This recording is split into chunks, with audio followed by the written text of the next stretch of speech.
After all, if a girl wears a dazzling necklace worth a fortune, should it make a man want to kiss her or kill her?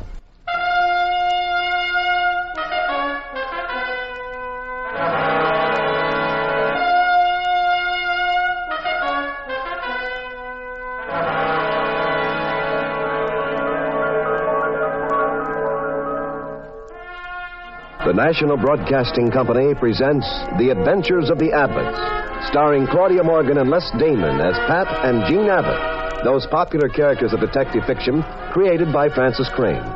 NBC invites you to join Pat and Jean each week at this time for an exciting adventure in romance and crime.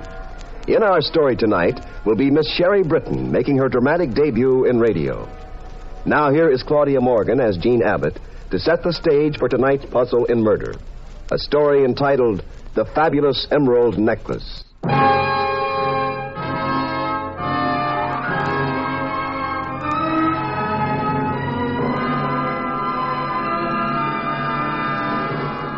The necklace was a breathtaking collection of precious stones. It belonged to Mrs. Dexter Blake, a curious young woman without any social background who'd somehow managed to marry the heir to the Blake fortune. Late one night, she and her husband had left the Stardust Club and were strolling to their Park Avenue townhouse, which was just around the corner from the club. Really, Kathy, I don't think you behaved very well at the club. Oh, will you stop picking on me, Dexter? Don't be so prissy. You've been doing it all evening. I just had a little fun at the club. After all, how square can you get? Really, sometimes Now, look, I've had more than enough trouble because of you. The snobbery deal again? Now, it isn't snobbery, Kathy. It's just that I do have a rather well-known family. We're sensitive to publicity. The columnists were very cruel when you married me, and every time you misbehave publicly, you're just proving their point. You believe their point, too, don't you? I mean that there's something very wrong about your having married a divorcee, especially one whose family wasn't descended from the original settlers, pilgrims, or whatever it was. Oh, let's drop it. It's come up too often. Now, let's settle it. You'd like to get out of our marriage, wouldn't you? Well, No, darling, I've never said that, never thought it. Don't try thinking of it, Dexter. You'd never make it. If you don't like bad publicity, just imagine what I'd do if you ever threatened to get rid of me. I'd give Shut those... up, Mrs. Blake, and back into that doorway. What? Who are you? What's the idea? Get away from her. I said for you two to get off the straight and into that doorway. I've got a 38 here, and I'll empty it into both of you. Why, of all the... Go on. Into the doorway. That's it. Now I'll take that necklace of yours, Mrs. Blake.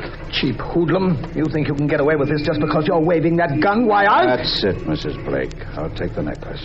Thank you. You give me that necklace? Take your hands off me. Police! Police! I told you not to do that. I told you. Come back here, you. Oh, Dexter. Dexter, he's dead. He's dead.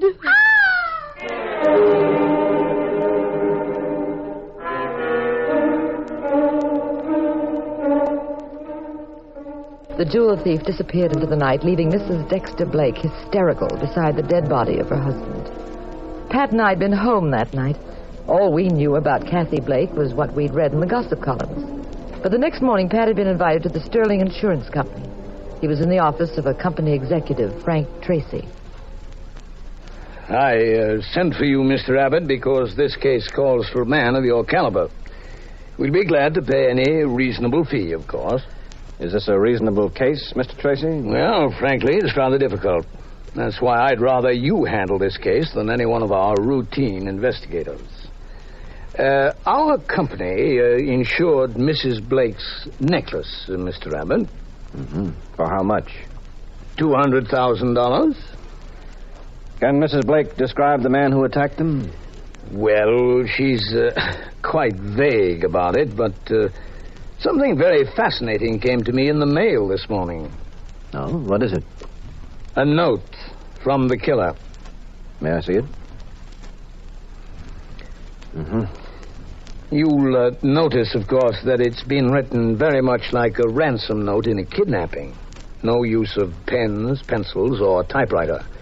The letters look as though they've been cut out of newspapers and pasted together. Yes, they do. He makes what he believes is a business offer. As you see, he wants $50,000. For that sum, he'll leave the necklace where our company can find it. We return it to Mrs. Blake and save $150,000. Yes, very wise, too. The thief knows he'd have a difficult time disposing of the pieces through a fence. It's identified too easily. Exactly. I see he doesn't mention how he proposes to have you give him the cash. I suppose he'll get in touch with you later. Exactly. Now, couldn't we trap him by promising to pay off at a certain place and at a certain time? I doubt it. Nobody would try a swindle like this without planning it very carefully. Well, then what do we do? I'd like to talk to the dead man's wife. All right. I'll arrange for you to meet Mrs. Blake. Oh, and you'd better have your guard up. She's very beautiful. And very clever. I think of her as a kind of Lucrezia Borgia. Oh, really? Yes, especially for one reason. And what's that? Lucrezia murdered her husband.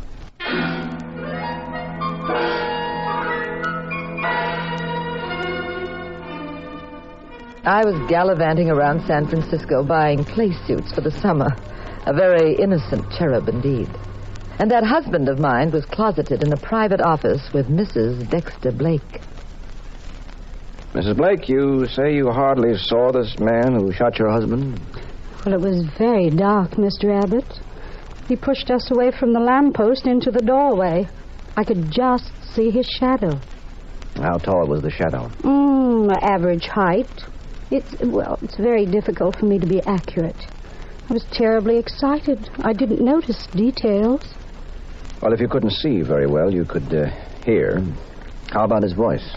Rather odd, come to think of it. He didn't sound like the usual gangster. Seemed rather cultured. Mm-hmm. That all the information you can give me? I'm afraid so. Sorry I'm not being very helpful. Well, unfortunately, Mrs. Blake, these cases often lead to our having to ask embarrassing questions, probing into the darker corners of people's lives. Go right ahead. Are you getting along well with your husband? Oh, I suppose so. How well do people get along after they've been married quite a while? I'm not a philosopher, Mrs. Blake, just a detective. Did you have reason to believe your husband was, mixed up in any activity he'd rather you didn't know about? Is that your diplomatic way of saying, was there another woman? I don't think so. I don't follow you, Mr. Abbott. I wear a necklace, a very expensive one. Some thief holds us up, becomes excited, shoots my husband. And you're making a whole French novel out of it. That's because Mrs. Blake, very often what looks like a simple hold-up or assault or what have you is actually more complicated than it appears. It's often a cover-up for something more deeply motivated. I am not a woman of very deep motivations. My interests and desires are normal and obvious. As for my late husband... Yes? Dexter was not a man of many dimensions either. Just folks, huh? With a few $1 million. You're a detective, Mr. Abbott, not a humorist. Who collects on your husband's life insurance? I do. All of it? All of it. How much is that? Oh, about $500,000.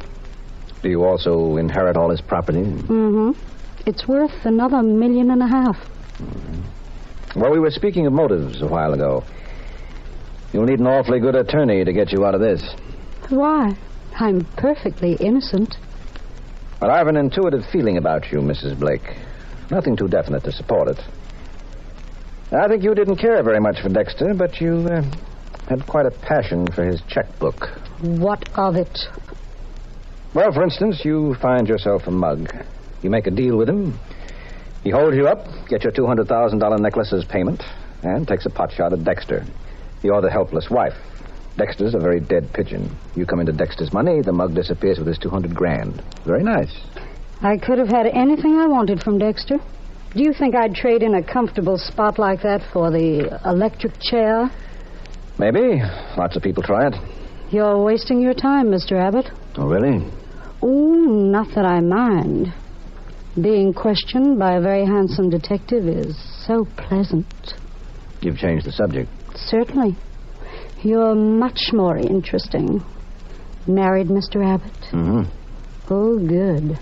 That makes it more fun. Well, haven't you had enough entertainment these past few days? Not of the right kind.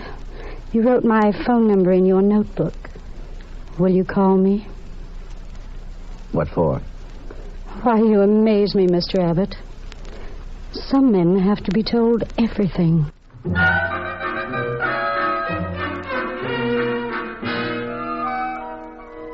That night at home, Pat told me about the case. Only because he had to, as I found out soon enough. Now, dear, you know my policy about keeping you out of my cases. Yes, teacher. Now, for once in your life, you're going to come in very handy. Oh, well, now you're getting sensible. You have such a brilliant wife, I never could see why you didn't use her talent. Yes, well, look, brilliant wife. There's a way to get at this guy who likes emeralds and target practice with millionaires. Well, how do you do it? With a decoy duck. That me? Mm-hmm. Well, what do I do? We buy you a necklace. Oh, this gets better all the time. We buy you a cheap necklace. You and Jack Benny, huh? We get our friend Nick Scudder to put a line in this column about the gal who's always at the Stardust Club wearing a sensational necklace. That ought to start our boyfriend, who likes sparklers, chasing around after you. Now, he'd try to pick you up at the club. But I'm hard to get, huh? No, easy, very easy. This wouldn't be typecasting, would it? Now, to get the jewels you'll be wearing, he'll have to get you alone. So he'll probably ask you to his place. You'll both go outside and get a cab.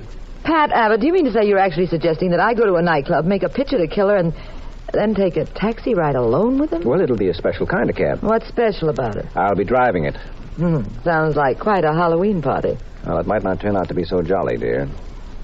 That's what I don't like about my little scheme. You see, somebody in this deal might what? Might decide that your throat is a good place to put old razor blades.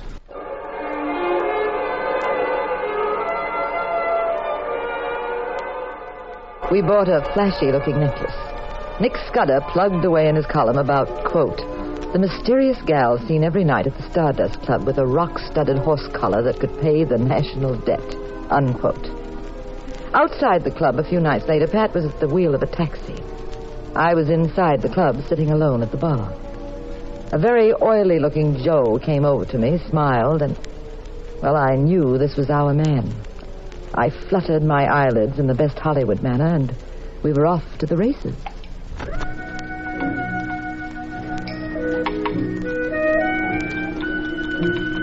Don't tell me you're one of those awful people who like to drink alone. No. I'm just new in town, and I haven't made friends yet. Well, you've made one now. My name's Al Francis. Oh, mine's Jean. Mind if I join you for a drink? Not at all. Do you always play the big bad wolf with all the Red Riding Hoods who come here? Just the beautiful ones.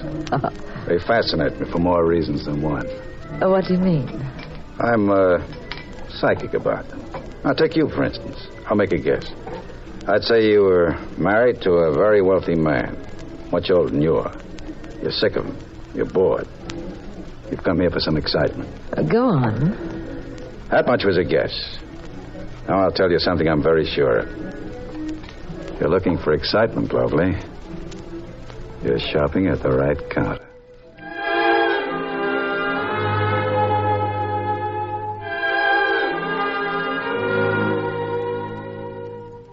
I wasn't quite sure if Al Francis was just being amorous or if he suspected I was a plant and might suddenly give me the same treatment he'd given Dexter Blake. We stayed at the Stardust Club for about an hour. Francis hardly even eyed my necklace. He became more romantic and suggested we go to his apartment. We stepped outside to hail a cab. A cab I knew would be driven by Pat. Hey, taxi. Oh, here comes one, Al. Oh, great.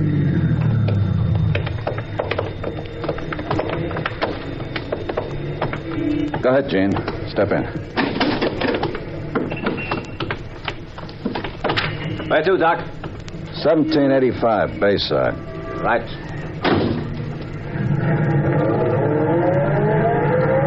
Nice to be alone for a while, huh, Gene? Just the two of us? Mm-hmm. Gene, every minute I was in the club, I wanted to kiss you. Oh, Al, the driver can see it. Why does he care? Come here. Oh, Gina. Did you say 1785 Bayside? Yes, I did. Okay. Look at those stars up there, Gene. See? Through the window. We mustn't let them go to waste. Just one kiss. Come close to me. Closer. Oh. Hey, Doc. I don't think there is any 1785 Bayside. I have reason to think there is, driver. You see, I've been living there for 9 years. Oh, okay.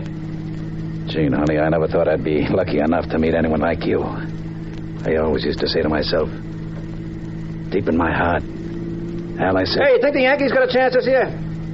Look, friend, just drive the car. Okay, Doc. When you walked into the Stardust Club, Gene, I thought for a while that someone might be with you. Then I realized you were alone. Took a lot of courage to go over to you. I don't know what I'd done if you turned me down. We're together now. That'll be 45 cents. Thanks. Come on, Gene. Al, I've sort of a headache. I've got just a thing for it. Come on. No, really, I think I'd better keep the cab and go home. I'm so tired. You'll feel better when we get upstairs. I have some turkey on ice and a bottle of rice. Yes, but thanks. Now, don't disappoint me. Just for a few minutes. We Come can... on, Bud. You heard the lady. She wants to go home. Who asked you to get into this? I invited myself. You know, I've met some fresh cab drivers in my day, but you... Look, the lady has a headache. So she's going home now. Oh, you're going to get real cute about this, aren't you? Good night, pal. I'd love to knock your teeth down your throat. Al, don't start a fight with him, please. Come on, Bud. Let's play rough. I don't like your face. I think I could fix it up a little. Well, Al, please. No one must know you and I are... All right, Gene, all right. I'll call you tomorrow. What's your number? Just meet me at the club. Same time as tonight. Fine. Bye, Gene. Bye.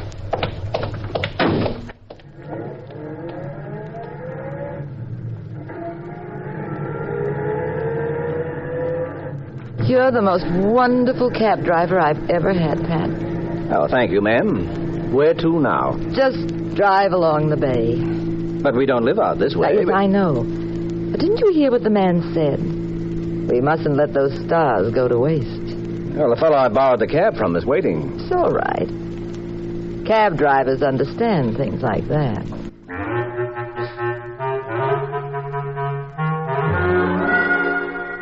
The next morning, Pat was just leaving his office. He was on his way to see Frank Tracy. Come in.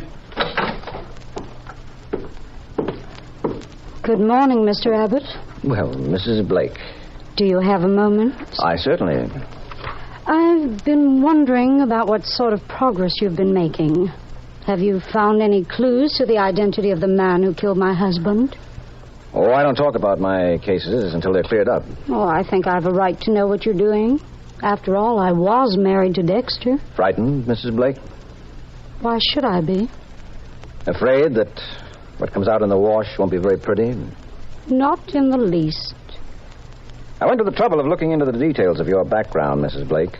I wouldn't exactly call it nice reading for the kiddies.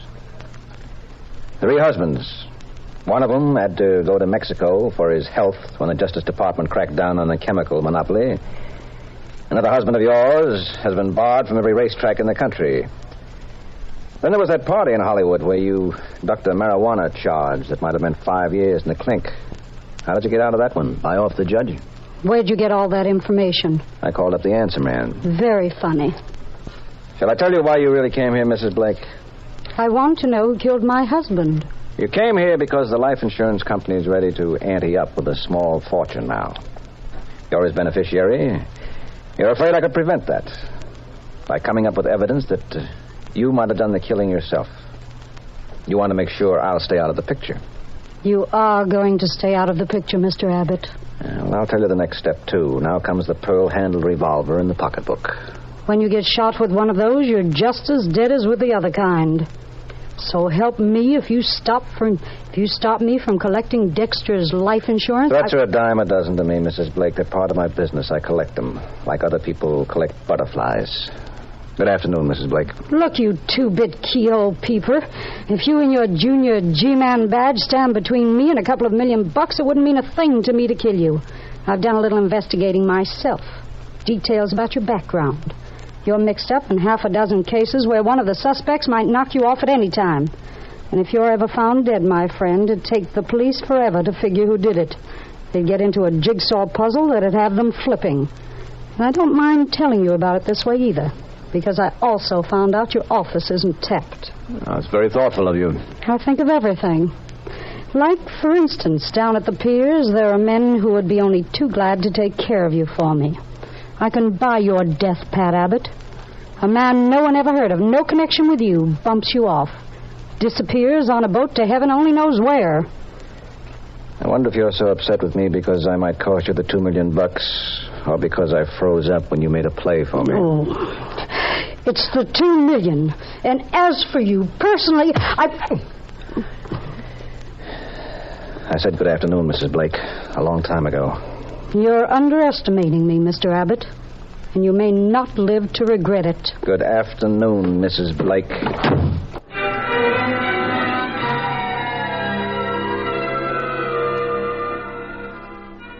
That little interruption over, Pat went on to the insurance company's office to see Frank Tracy. Now, Mr. Tracy, I think I've got your man. Really? Mm-hmm. Who is he? He lives at 1785 Bayside. Smooth-looking chap, tall, thin, dresses very well. Oh. How did you do it? Did you see the necklace? How can you be sure? I arranged a trap for him. Got him to go after a necklace my wife purposely wore to the Stardust Club. I see. Well, what are we waiting for? Why don't we... No. If we sail in and grab him now, we won't have much evidence to hold him on. We've got to give him more rope. He's seeing my wife again tonight.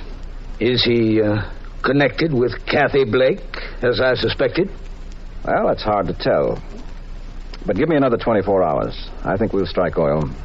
You mean we can arrest him within 24 hours? Probably. Excellent, Mr. Abbott, excellent. Now, do be careful. Francis is liable to be very slippery. Oh, how about Mrs. Blake? Do we just let her wander around? Yeah. Remember the nursery rhyme about the lost sheep? Leave them alone, and they'll come home.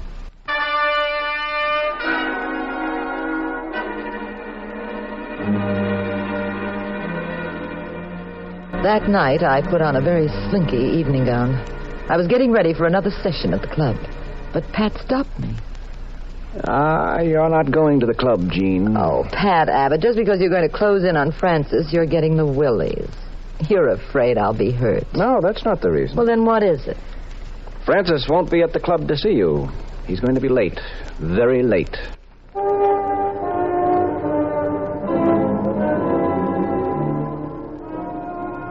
I couldn't follow Pat's reasoning at the moment.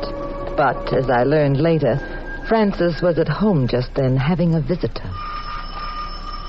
1 second. Sorry to keep you waiting. What are you doing here? Why the gun? I didn't make any mistakes. Put down the gun. Put down the gun. You did make a mistake, Al. No, Tracy, no. I did everything you said. But I told you not to kill anyone, Al. Blake tried to stop me. He started screaming for the police. Then you should have beat it. Well, you told me... Where is the necklace? It's in the dresser drawer. Here, I'll get it for you. Here's the necklace. Thank you, Al. Lovely, isn't it? I didn't mean to kill Blake. I just wanted to shut him up. I just went to hit him in the leg. You were very careless. They're not too close to me, are they? Now, take your hide. Where is he? Who is he? Abbott? He's very close, Al. Too close for comfort. Well, what do we do? Oh, the answer is simple. Well, can you get me out of here? Get me out of the country, maybe? Till things cool off? No, Al. Well, then, give me my cut on the necklace. I know some people. They'll help. With 25 grand, I can travel fast.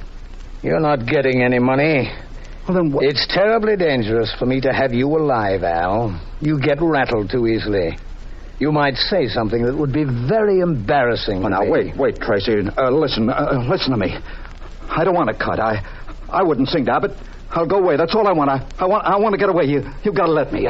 Sorry, Al. It would be stupid of me to let you go. Wherever you are, you're a potential threat to me. Now, we're wasting time. No, don't shoot, Tracy. Don't shoot. Don't. Drop the gun, Tracy. Abbott! Ow! Ow! My hand! Keep away from that window, Al. Oh.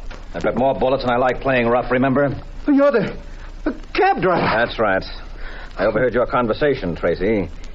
Al wasn't half as careless as you were. Look, maybe we can make a deal, Abbott. What do you say? How about a deal? Your company had a very high recovery rate on jewelry, Tracy. And you insisted on not working with the police. That seemed kind of strange. But you clinched it yourself the last time we talked. When I told you I'd found our man, you said Francis is liable to be very slippery. I'd never mentioned his name, Tracy. Look, I've got plenty of money, Abbott. Make it worth your while to forget this. I purposely told you I wasn't closing in on Al for 24 hours. I knew you'd come in here to see him. Now get up, Tracy. How's 10,000 cash right now? Stand up. 15,000. I said stand up. You too, Al. I've got the same taxi waiting, Francis. The one we were in before. But this time we'll all have a nice, quiet, smooth ride. This time we'll have a police escort.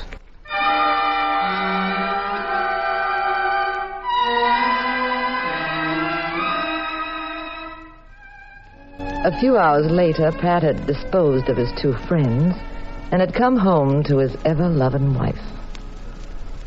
Well, darling, I suppose you're full of questions, as usual. As usual. Tracy had a very cushy spot figured out for himself, didn't he, Pat? He sure did. The lug steals the jewelry. Tracy gets his company to shell out, say $50,000 to get it back. And Tracy quietly splits it with his pal. The company saves a fortune. Gal gets her necklace. Everything is moonlight and roses. Well, what about Mrs. Blake? No, she was just a hellcat. She wasn't in on this deal at all. Okay, Bob. Now, how do we go about celebrating your solving the case? You want to go down to Fisherman's Wharf and have a seafood banquet? I don't know. Head for Chinatown and have pressed duck? Maybe. I'm not sure. You got any other suggestions? Well, yes, I did have something else in mind. What do we got in the refrigerator? Just some cold chicken, a couple of cans of beer. Well, let's stay right here and eat. Alone. But why? Because right here they got services the other places don't have on the menu.